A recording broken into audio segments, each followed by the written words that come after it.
5:39 now on your election day. Election season about to wrap up. Hurricane season though, still going on. Still got some eyes on the tropics. Yes, unfortunately, this is the time of year we normally see that tropical activity start to ever so slowly calm on down, because obviously the water is not as warm as it is back in late summer, but still, it doesn't mean that hurricanes are impossible to form, and we're already seeing one of those tropical systems out there in the Caribbean, making that very, very true. Hurricane season still underway until November 30th officially. So we still have about most of this month to go for hurricane season. We will be ever so happy to get that on out of here. One less worry in terms of the weather, but this system going to have some good impacts here in central Georgia. But right now, not seeing any of those impacts, just a cloudy start to your election day at 63 degrees right now over downtown Macon. One of those areas actually treading in the lower 60s. We have a 62 up here in Monticello, and everyone else is kind of spread out across the mid 60s to upper 60s. So a little bit warmer and maybe a little bit closer to the 70-degree mark. Not going to see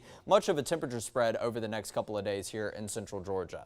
Right now, visibility definitely limited further down in the southeast. Areas like Wilcox County stretching over to Trutland and Montgomery counties have a little bit of fog in there, not necessarily too dense right now, and an area of patchy fog up here just around the I-75 corridor close to Forsyth and Thomaston. Visibility a little bit limited right there. But take a look at yesterday's almanac right here. 69 was our high temperature. I think I had 75 forecasted, and obviously not going to complain about those temperatures running below what I had forecasted, but ample cloud cover yesterday and a couple of those light sprinkle showers did allow for those temperatures to run a little bit cooler. But I want to note the temperature spread right there, 69 and 59 for our high and our low respectively, and that is going to continue to be the story as we have plenty more clouds and plenty more rain in the forecast.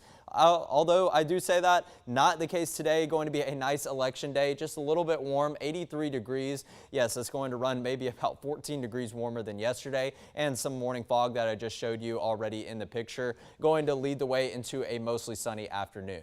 So the satellite picture, just a couple of clouds, not seeing any sprinkle showers like we did this time yesterday. Now Tropical Storm Rafael still churning in the Caribbean, going across over western Cuba and into the Gulf of Mexico. And you see this cone, and it doesn't come really anywhere near here in central Georgia. But like I said, we are expecting to see impacts with this tropical system, but looking to be very beneficial because it has been a very dry stretch here in central Georgia.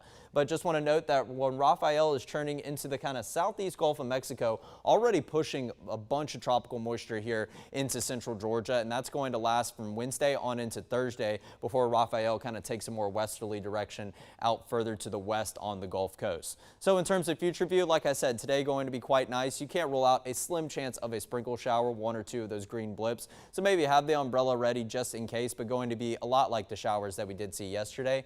Cloud cover builds in tomorrow morning before scattered showers on Wednesday afternoon, more widespread and heavier showers as we head into Wednesday evening, and that will linger a little bit into Thursday as well. Once we get into Thursday night, that rain starts to kind of break apart, but it still hangs around a little bit for the weekend. But as we head into the weekend, temperatures are still going to be feeling quite nice, a good amount of cloud cover, and those rain chances continue to slim on down into Veterans Day next Monday.